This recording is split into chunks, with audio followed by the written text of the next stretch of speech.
welcome to episode 2 of the Wunderfan Show. I'm your host, Henry Markin. Of course, we are sponsored by the Wunderfan app. The Wunderfan app is the best fan rewards app out there. It's the only place where you can literally get paid to do things like going to games, going to stadiums, and of course, consuming content, all available in the Wunderfan app. In fact, if you see me talking to you on the Wunderfan app, congratulations, you're in the right place. You are getting paid to consume that content. So yes, it's a no-brainer app. There's no strings. There's no cons. There's no I got you. It's just as simple as get paid, earn cash rewards by doing stuff that you love. That is what it means to win on Wunderfan. Everyone wins on Wunderfan. Okay.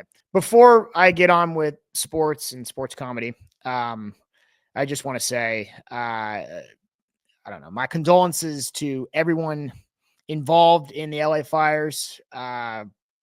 If you're on the front lines, if you're a first responder, firefighter, thank you. There's not enough thank yous to go around for those people. Those are real life Avengers, and people are losing their livelihoods, their homes, their whole existence are just going up in flames in a matter of seconds, minutes, and we've never seen anything like this in LA. This is by far going to be one of the worst wildfires in LA history. I was evacuated, so I can't go to my place in Santa Monica. I think now more than ever, we need to be kind to each other. We need to be nice and thankful and apologetic to those who have lost, and grateful to those that are doing what they can to save people. So my advice and my hope and my ask to everyone online is, especially if you're not living or have nothing to do with LA or the LA fires, if you're going to say anything online about the fires, it better be helpful. It better be uplifting. It better be a thank you or an apology. There is a dangerous amount of misinformation, not to mention people just providing their own political commentary on this matter. Like, let's not use this time of intense tragedy to launch our political commentary careers. This tragedy was not caused by politics. It was not caused by red or blue or anything in between. It is caused by a Category 2 hurricane-style wind scorching through an area that is amidst an insane drought. This is not politics, okay? So I beg and I hope that people can realize that you're not helping anyone who's lost their home by saying it's this person's fault. This person in office is to blame. It's very easy to blame people. This needs to be a time of unity and kindness and care. So with that in mind, I'm affected by the fires. A lot of people I know are affected by the fires. Let's come together. Let's not tear each other down for any gain politically. It's just gross. It's just sickening. Yeah. Anyways, so the Rams play on Monday night against the Vikings, first playoff game. Don't cancel the game, because I believe sports will always be a vehicle for change and a much needed escape for people.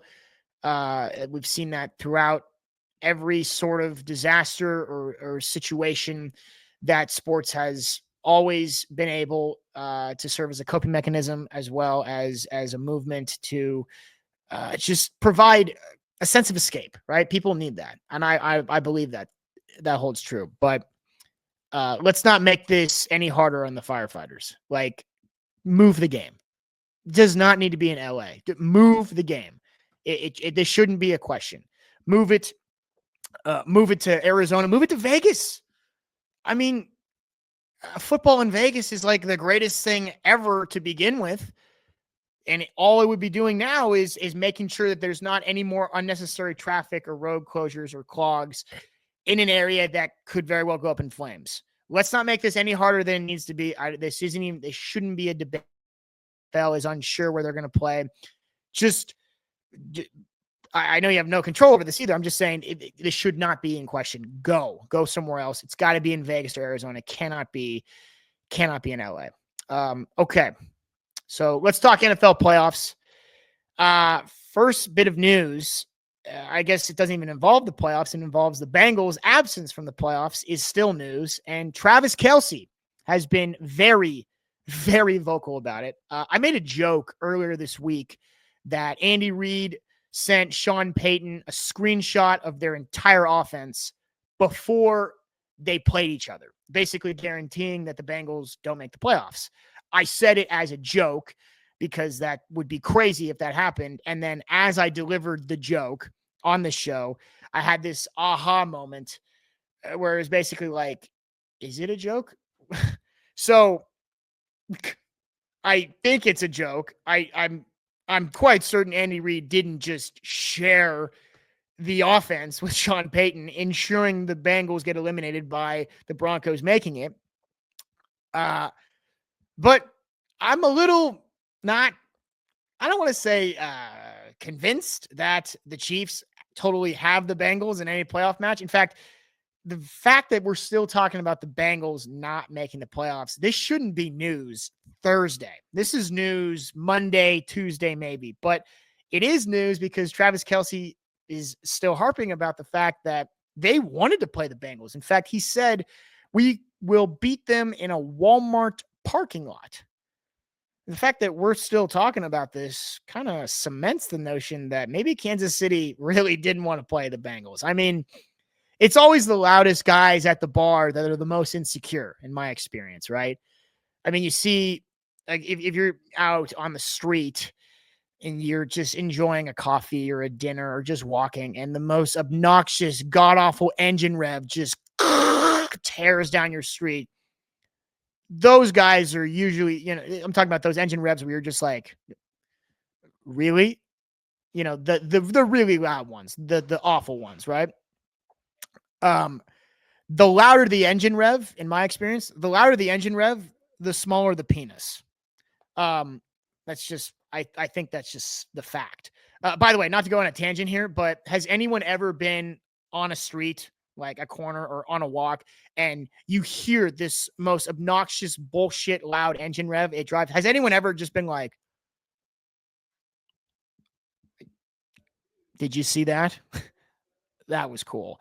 No one has ever said that. Never. No one has ever been wowed by it. Never. In the history of forever has anyone ever been like, oh my God, that was cool. No one's been wowed by an engine rev. So think about that. I think that's the science that backs my claim that I think the Chiefs were, in fact, a little, I guess, motivated to lose, not losing on purpose. We'll never be able to prove that. I'm not wearing my tinfoil hat, but I just think all this, Kelce, we'll beat him in a parking lot. We'll beat him in a 7-Eleven. I wanted to play them. I think all that roaring from Kelce is making up for something small. And I think what's small in this case is their confidence in beating Joe Burrow twice in one season. After all, they barely beat them this year, as it took a hilariously on cue penalty marker being thrown to win. Then, of course, that stupid misogynist drilled a 50-yarder to win. God, I hate the Chiefs. The Chiefs are just even when they're a smidge likable, they do it to themselves. All right, enough about my opinions. Let's talk about fact, which is my prediction for the NFL playoffs. It's not a fact. We'll see what happens here. Okay. So going through the playoff bracket, I told you earlier this week, I want the Bills to play the Lions. That's what I wanted. I don't think that will happen. I think that's very much wishful thinking. By the way, before I get into this, I just want to make this clear. This is very much a live radio show. So that number you see there, call 424-299-1235 to join. I am now opening up the floor for anyone that wants to call and join the show. And so if people call, you absolutely can join the show.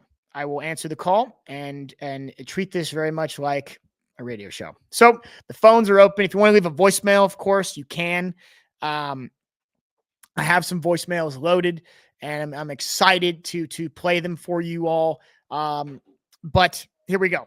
At any point, stop me, join the show, and let's chop it up. If you want to rant about something, if you have a bet that imploded, I have a whole lifetime of those. We can obviously break it down. Or if you just want to tell me I'm wrong, go for it. Okay, so playoff bracket. I told you this week, Bills versus Lions was my wish. That's what I want. But we don't just get things that we want. We can't have nice things. That's just how life goes. If it's cool and we desire it, so close. Next time. I think we won't get exactly what we don't want. I said the most yucky Super Bowl could be Eagles Chiefs because it's chalk versus chalk. You got to root for a three-peat, or you got to root for a team from Philly. You got to watch Nick Sirianni and his smug smile and Big Don and all these guys, these Philly villains that I have grown to just absolutely detest over the years as a Niners fan. You have to root for one of the two. It's a horrible combo for Niners fans, Eagles, Chiefs, like myself. I don't think that will happen either. But before we get there, let's go game by game. So, first game on the slate, Texans versus Chargers. Chargers are a 3-point favorite. I am all over the Bolts. I think they are boring as all hell and rock solid in every position on the field. That is a very, very good formula for winning a playoff game on the road. Give me Harbaugh, and his hero being SpongeBob SquarePants is literally an inspirational figure in Jim Harbaugh's life. Yeah, that's rocket fuel for a win in the playoffs. A boring team that's solid everywhere. Love it. Love it. 3-point favorites. Hammer that. All over that. Okay. Ravens Steelers. Ravens are 10-point favorites. This will not be a 10-point game.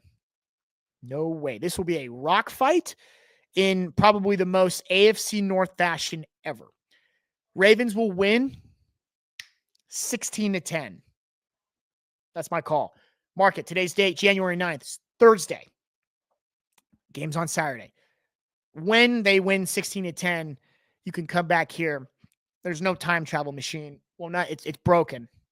It's in the garage. Needs some repairs, but I didn't use it for this. This is just my intuition tells me this is going to be such a low scoring, absolute mud wrestling match. I don't even, it probably won't be muddy, but you know what I mean? It's going to be AFC North football. Lamar will win. Concluding the downhill slide into hell for the Steelers this year. Denver versus Buffalo. I know people are talking about the fact that Denver went into Buffalo last year and beat them with arguably a worse team. The Bills aren't going to lose this game. Let's not waste any time, any airwaves talking about how Denver can win. It's a 9.5-point spread favoring the Bills. It may be close, but there's too many forces in play, both on the field, off the field, behind the scenes. Josh Allen needs to be in the playoffs, and he will be. He's that good. And also, why would you do anything to make sure that doesn't happen if you're a game maker, right? So again, tinfoil hat off. Bills are much better than the Broncos, but tinfoil hat back on. You need Josh Allen. You need that television draw. Bo Nix ain't there yet. May not ever get there. Maybe. We'll see, though. Green Bay versus Philly. Green Bay losing to the Bears in the last game of the year was atrocious for a ton of reasons between injuries and the loss itself. Going from playing in Tampa to playing in Philly, your season's done. Done. It's over. Go Pack, go to Cancun. You're done. You're done. Like, you're not getting... If Jordan Love's not playing, you're done. You just lost Watson, stud receiver, ACL, you're done. You're also not beating Philly. You're not capable of beating this type of team. You're just not. You played them earlier this year in Brazil, and Philly wasn't even Phillified yet. Philly really wasn't who they are now then. I would say Green Bay probably was a lot better then than they are now. See that? Sort of the opposite directions. The trends don't line up. Philly will win. It's a 4.5-point game right now. That's what the spread says. Philly being favorites. I bet you Philly wins by a touchdown or 2. I don't think this will be ever in question for Philly fans. So Sirianni can smile, I guess. Okay. Sunday night game. This is Tampa versus Washington. I am so excited about this game. I'm very excited for a couple of reasons. First of all, it's a rematch, and I love rematches because it's a different level of hitting and physicality. It's the get back game. I got you game. Obviously, Tampa won the first time. This is very different this time. The Bucs have old tape on the Commanders. I almost lost the name. Did you see that? Did you see what happened there? I almost was. I mean, it just for a second. It was like Redskins, Commanders, Commodores. What are they? What are they? The football club. Like that. It was 2 seconds. I don't talk about the Commanders enough to say them at will like every other team because they just haven't been good until literally this season. So it took me a second. You thought I was going to say something naughty. I didn't. Commanders. Got it. Anyways, I bet you the Commanders will win. Jaden Daniels is so good. Jaden Daniels is he's Lamar. He is literally just like Lamar. I mean, the guy is a brilliant runner. He's got an absolute cannon, throws dots. And now the Ravens, just like the Commanders, who are putting together good defenses surrounding their premier talent in QB, it's crippling. It's suffocating. You got a good defense and a good quarterback who will kill you on the ground and crush you in the air as well. Yeah. Bucs old tape won't do much against Jaden Daniels this time around. Give me the Commanders beating the Bucs. And then on Monday night, of course, this is Rams Vikings. You know, I cannot say enough. I hope they move this game somewhere else. It would just be so thoughtless to have this game in LA. Well, not totally thoughtless, but it just doesn't make any sense. Why? Just don't go through any trouble to do this. I don't think that will have an effect on the game. If they play this in Vegas, they play this in Vegas. They play in Arizona. I think it's still Matt Stafford with a better team. I think the Vikings are good and the Vikings have some studs, but like I like the Rams lineup more than I like the Vikings lineup because I think Matt Stafford throwing to Cooper Kupp and Puka Nacua, Kyron Williams on the ground is more effective than Justin Jefferson, Jordan Addison, Aaron Jones. They're great, but Darnold is seeing ghost and the dude is haunted and it's just not going to work. I think this will be the most forgettable 14-3 team ever assembled, and they will just as quickly drift into the abyss of nothingness come Monday night. We will have forgotten about the Vikings by Tuesday and how great they were all year. And then from there, it's all chalk in the NFC. I got Lions versus Eagles in the NFC Championship, and I said it, you can't keep out nut-sacking other teams if you're Dan Campbell and the Lions. I think they'll get scar tissue. Okay, I've just overused that joke. I think the Eagles beat them because this is their year. They finally have it all together. Saquon is just so sick. So sorry. If you can hear all this noise, I guess everyone that is also sharing this place with me decided it's time to do tap dancing and singing. So just keep that in mind. There it is. That was a big one. If you didn't hear it, cool. And then it's just me going crazy. I got Lions versus Eagles. Eagles got them. AFC, not as chalky. Chiefs will beat the Chargers. A semi-exciting game. Maybe some help from Stripes. I like the Chiefs advancing to the AFC Championship, playing the Ravens. I think Lamar beats Josh Allen. And what do we have here? Lamar versus Mahomes in Arrowhead. Just a good old classic AFC Championship game that we've seen. We've seen it now, and it was the first game of the year. Give me Lamar. This is the year they pull it off. Ravens, Eagles, Super Bowl. You might notice a pattern. You can't stop Hurts and Saquon, just like you can't stop Lamar and Derrick Henry. For everyone else in the playoffs, good night, sweet prince.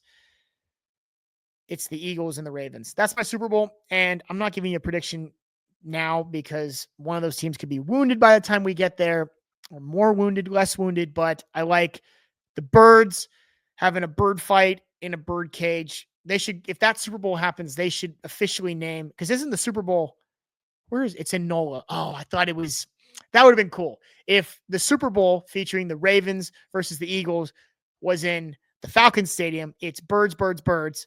It's two birds fighting in a bird cage. You can officially call the Super Bowl the Aviary. But no, it's in New Orleans, Saints. I got nothing there. So it's just a bird fight in a holy house. Holy bird war? No, it's stupid. Forget it. Anyways, that's what I got. Niners will win the Super Bowl next year, but that doesn't matter right now because we're not talking about next year. Okay, it looks like the sun has risen above it for about 5 minutes. Oh, for about 5 minutes, there was just sun that was just, it was like right here.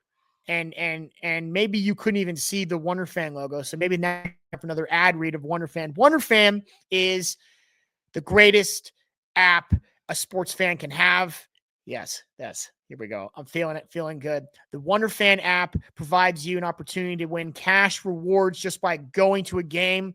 So you're not paying for Wunderfan. You were already going to the game. You already spent money on a ticket. You might as well earn cash rewards just for being there. It's a sports fan rewards app that uses your location across every single stadium in the country. Pro sports, college sports. If you're at a game watching it, you can earn. That's Wunderfan. And the prizes that you win, and I say prizes because there are some material goods, such as tickets to the Natty or the Super Bowl. You can get those tickets. If you accumulate a lot of Wonder, you could redeem your Wonder. So you go to enough games and you earn Wonder by being there. You could redeem for tickets. Or, oh, it looks like we have a caller. Again, this is a live radio show. If you call that number on the screen, you can join the show. We got a caller. And who might you be? This is the Wunderfan Show. Yeah, this is G. G, how are you? Where are you calling from, G? Macon, Georgia. G from Macon, Georgia. What can I do you for? Did you see what Kirk Herbstreit said? I sure did. It seems like he's backpedaling on everything he said all year,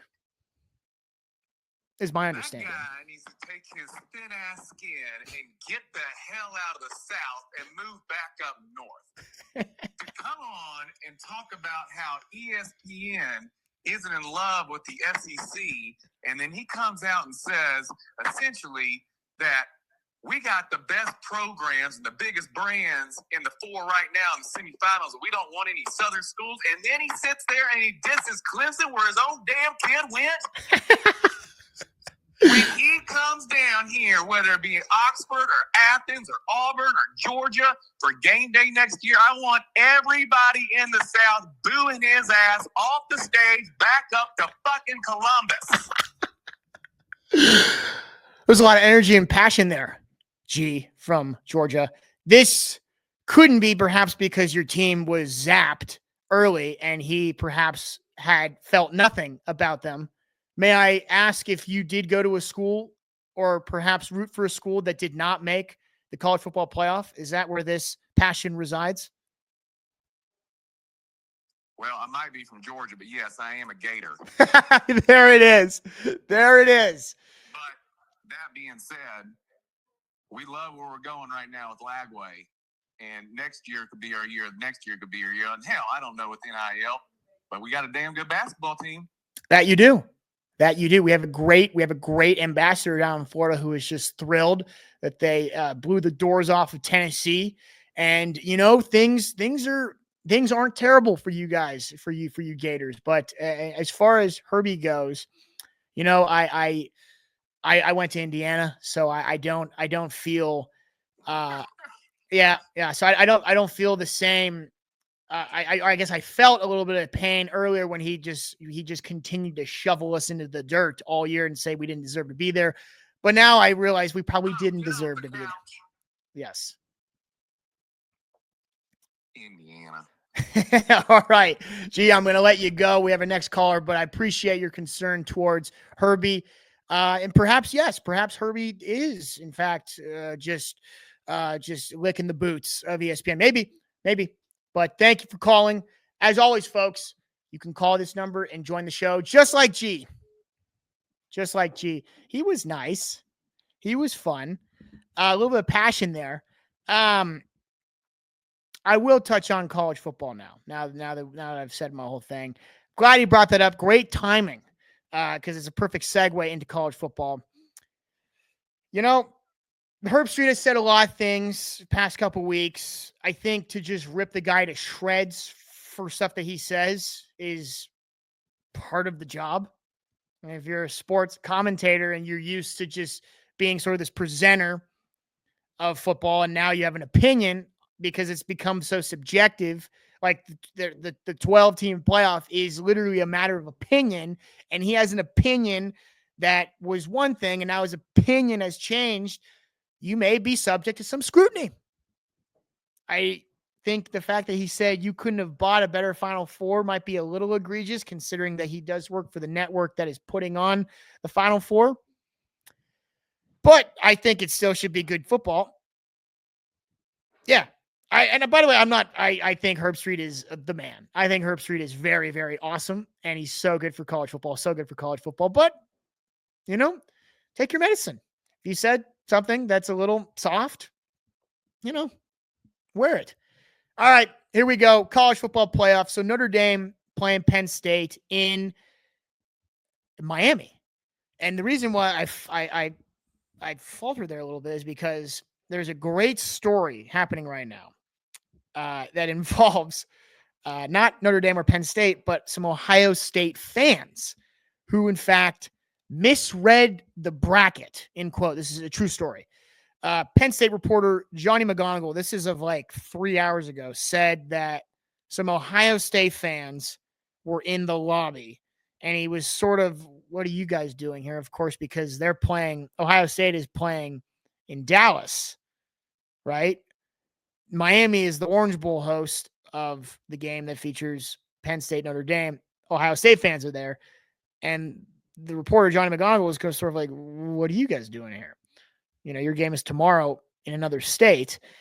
And they said they misread the bracket. Like, booking flights, booking hotels, probably he said they're college students, a couple of dudes that are just like, yeah, it would be sick if we kept our winter break going, and they misread the bracket. That is incredible. I mean, I want to say it's wishful thinking because you're booking something in Miami and you're like, I know there is a site here. This could be, this could be where they play. Maybe we could parlay this with just sort of like an early spring break. We're on break. Let's keep it going. I also think this is just the culture of OH. IO. Oh, brains. No brains. I went to Indiana, so I have no problem saying Ohio State fans are just not there always. But, whatever happens with these guys, they're not where they need to be. I think that is so good. They misread the bracket. That's incredible. And McGonigal is saying this is all true. He's a reporter. I hope this isn't a classic case of just putting out a fake story for clicks. If this is real, this is fabulous. Can you imagine that? Like, seeing on the bracket, it's clearly labeled where each, because these are big games, and so there's a lot of money to get there. So it's like, if you win here, you go here. I think all they saw was they saw the possibility of one of the games is Miami. They just saw Miami and went, Miami. Ah. Oh, we got another caller. Here we go. This is the Wunderfan show. Who might you be? What? This is the Wunderfan show. Who are you? You talk about the NFL? We can talk the NFL. Yeah. All right. Who do you think's gonna win the Eagles-Packers game? Eagles-Packers game? Yeah. I think the Eagles win because the Packers are done. I think they're so injured. Yeah. Yeah. And who is calling, by the way? Can I get a name?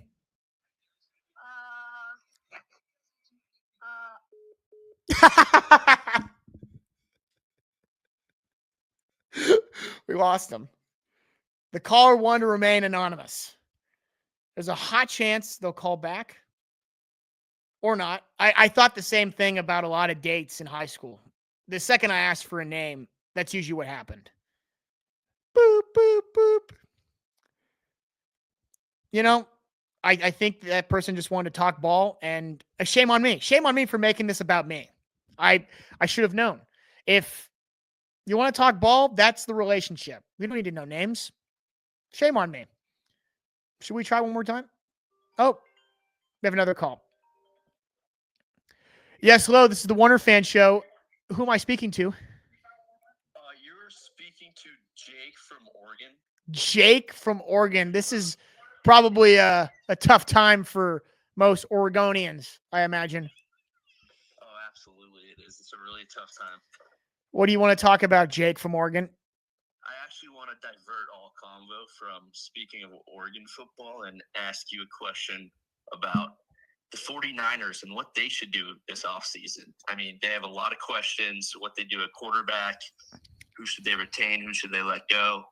If you're John Lynch, what are the moves you need to make this offseason? Wow. That's a pivot I wasn't prepared for. If I'm John Lynch, I would make sure that everyone in the building knows how easy next year's schedule is and how important it is to not just return to the NFC Championship for the sake of the culture, but to win the Super Bowl. That is the goal. We're not going to lose track of the goal. We have our target in sight. It's getting the Lombardi and hoisting that thing for ourselves, not watching Mahomes do it, not doing anything else in between. I think next year, the host side of the Super Bowl is also, correct me if I'm wrong, Jake from Oregon, is it not in Levi's Stadium? Isn't that where the Super Bowl is being played next year? I believe that is where the Super Bowl Yeah, I think that's just like, I think the goal for next year is let's have home field advantage throughout the entire playoffs. Like something no team has ever had or done, where it's you get the 1 seed and you just stay home until the Super Bowl. Nobody leaves, nobody moves, just win a Super Bowl. What do we do to get there? I think you give Purdy. I think you give him a year-round pass to North Star and Dave & Buster's and a few other good restaurants in the area. You know, you can eat here for free. I think you get him a discount at Men's Warehouse if he wants to dress nice. I think you can get him another Toyota minivan. That always sweetens the deal. And nothing else. Nothing considerable. He should not be getting $50 million. So we could just, cannibalize our whole payroll just to go to him to throw to no one. I think he's got to earn. I hate to say it. Oh, Jim. I think he's got to, I think you can't pay him when you're paying Burrow because Burrow would take this team to the Super Bowl and win 5 in a row. Burrow is effectively the next Joe Montana. And Purdy is not yet. You can't pay Purdy what you almost are paying Burrow. You're not even close. You got to pay Purdy, pay him 10 million, 15, 20 million. You got to pay him quick. So you lock him in. You got Purdy's the guy, but he's not worth the money. That's what you do. But what do I know, Jake from Oregon? I'm just a guy with a microphone and a sweet hat and a cool show. Yeah, I think he's worth Daniel Jones' money, but I don't think he's worth Joe Burrow money. I'd have to agree there. So that's a crazy name drop you laid out for us. Daniel Jones, would you be open to the possibility of having Daniel Jones be signed by the Niners and play as a backup should, to increase? I mean, it just seemed like this year, the backup behind Purdy, the quarterback room wasn't very intimidating. It's a lot scarier if you have a hungry Darnold right behind Purdy. I mean, I attribute a lot of our success was because we had Darnold as the QB2, making Purdy feel like this job ain't yours until you completely earn it. And you get rid of Darnold and you got Brandon Allen and Josh Dobbs, who I love the passer not, by the way. I've met the passer not. He's awesome. But it's just not very scary of of a depth chart. Totally. I completely agree. I think you have to make a move for a better backup quarterback. Brandon Allen's definitely not going to make the cut. Mm-hmm. And, you got to pay Purdy, but you can't pay him anything ridiculous.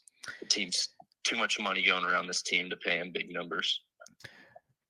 Yeah, that's I'm not going to lie, Jake from Oregon. I thought when you opened this call with a little bit of, I thought there was going to be a little Oregon talk, but it seems like you want nothing to do with that. I won't jab. I won't ruffle the feathers. I'm sure you're suffering in ways I can't imagine, but you doing okay? I'm making it through the tough times. Making it through the tough times. Thank you, Jake from Oregon. Good, fun stuff about the Niners. Expect a Super Bowl next year. That is Super Bowl or bust. It has to be. Has to be. All right, you take care. You too. Well, that's cool. Folks, again, call the number 424-299-1235 to join the show. We can have civil discussions. We can have very uncivil discussions. So far, it's been quite fair. The weather's been fair, at least. I would advise you to be prepared to tell me your name so I can at least address you by something. It doesn't have to be your real name. It could be fake. Oh, someone's calling again. Yes, hello. This is the Wunderfan show. Who am I speaking to? I'm back. You're back. Oh, it's you. Yep. King of Birds. King of Birds. Is that your nickname? Is the King of Birds? Yeah, you can call me that. I'll call you the King of Birds. All right, King of Birds. What do you got for me today? Oh, what do you think about Tanner McKee? What do I think about what? Tanner McKee, the third string for the Eagles, or the guy who started last week versus Giants. What do you think about Tanner McKee? Wow. That is an insane name drop. Tanner McKee. Dude, I mean, I think what we saw is that the Eagles are a machine that can move no matter who's steering the ship. King of Birds, I think your kingdom is in really good hands. I said earlier in the show that I think the Super Bowl is Eagles-Ravens. I think we got a bird fight in a bird cage. Yeah, I did hear one video about the Eagles Chiefs, so we're never gonna go and watch. I saw that one too. That was pretty good. But that's coming from the lens of being a Niners fan. Oh yeah. Right. So you guys curb stomped us that one year, and then we lost to the Chiefs. I've seen 2 Chiefs Super Bowl victories against the Niners. So it's just like my eyelids are taped to my forehead when I have to watch that Super Bowl, knowing that both those teams has handed it to us. So yeah, I've also seen Jalen Hurts drop the ball in the Super Bowl and give it right to Nick Bolton and watch us lose. That was pretty hard to watch. Yes, it was. That I was there. I was in Scottsdale for that, if you could believe it. Yeah, how do you stream with only 17 subscribers or 12 or whatever you have? Oh, how's the show? How do you stream it though? How do you put it on YouTube? Well, we have some software tools. This is it's just very much like a regular show that you can watch, that you can, Yep. I'm getting another call, King of Birds, but I'm glad you gave me your name and I didn't just get stood up. That was very nice of you. We'll talk soon. Yep, see you. Mondays and Thursdays. Another call. Yes, it's the Wunderfan show. Who am I speaking to? You know who this is. This is Casey from UCF. Casey from UCF. What do I have the pleasure? Look at that. I mean, we got last caller said King of Birds. I want no name. Was scared to give me a name. Now we got Casey from UCF. Full curtain reveal. Doesn't care. Identity out there. What do you got for me, Casey from UCF? Man, just 2 teams next year for college football that I think personally have a shot. LSU is one of them because I'm from Louisiana. Mm-hmm. So LSU, loading up in the portal, BK's cooking like normal. Yeah, sure. And then Scott Frost, UCF. I want to talk about UCF for a second. Oh, I knew that was coming. So The Gus Malzahn issue, hated him. Right? He's a great person. Don't get me wrong there, but he thinks every quarterback is Cam Newton. Yeah. And he's terrible at evaluating quarterbacks because we got KJ Jefferson from Arkansas, and he played terrible for 3 games. Got benched for a 17-year-old EJ Colson, who wasn't bad. 17 years old though. Curry Brown comes in and does fuck all, and then you have this white guy named Dylan Risk come in and he slings that motherfucker, and you're sitting there and you're like, where has this guy been all season? And you're just like, so it's time for him to go, and Florida State can have our leftovers. They took Tim Harris, or whatever our running back coach was. So UCF, they're in the Big 12, and I had the pleasure of watching a couple of their games. From what I saw, I hammered both overs because it looks like no defense. No defense. No, absolutely not. None. Absolutely not. So, so I guess the expectation from the offense to the broader population of listeners is score 70 points a game, and you have a shot of, what is it, you want to win the Natty next year? That's the goal? Not for UCF. UCF next year make a bowl game. Okay, make a bowl game. We went 4-8 this year. Make a bowl game. It's Frost's first year back, and with Frost, it's like getting back with your ex. You don't know how it's going to go. Right. So, but there's got to be some comfort in getting back with your ex. There's sort of like it's all, in many ways, familiar road, old reliable. Maybe there's some new fun things. Maybe your ex went out and got some work done or something, or lost some weight. Maybe. While there's a lot of things you remember about, your previous relationship with your ex, perhaps there's some fun new upgrades. Are we expecting any new upgrades with Scott Frost at UCF, or is this just? Well, he's in the portal right now. I think he's got like the 4th best portal in the country right now. We just got a wide receiver from Florida, so we have to thank our little bro for that. But he was with us in 2017. In 13-0 should have been. Well, technically we are national champions. But right, because didn't you beat Bama? Auburn, who beat Bama. Auburn beat Bama. That's right. And okay. It is nationally recognized. I'll throw that out there. Right. The billboards. I've seen the billboards. Yes. Those are real. Those are real. It's very real, and I think Frost brings back the culture that Malzahn completely lost with that program. And I think it excites, the fan base. Because UCF's got a great fan base. I was just at the Colorado basketball game last night, 1-by-1. And that fan base is excited to finally have a competent head coach who knows what he's doing and won't call a QB sneak on 3rd and 9. But I think, UCF in the next 2-3 years will be in that playoff conversation in the Big 12 title game, looking to make a big splash, maybe bring home a national championship. Okay, so you're back with the old ex, and not only things are going to be great, the future looks great, but you're thinking you're going to put a ring on the old ex. Is that what I'm hearing?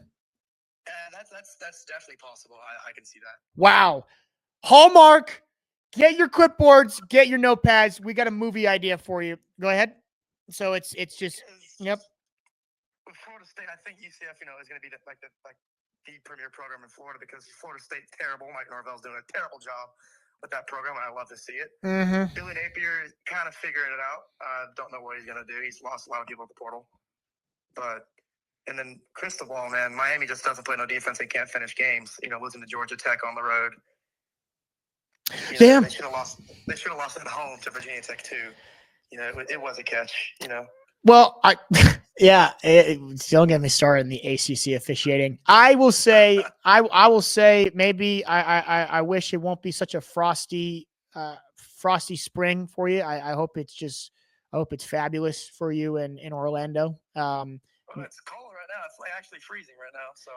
Well, it's the winter, but I was talking more about Coach Frost. But the thing, it's gonna get frosty in the winter.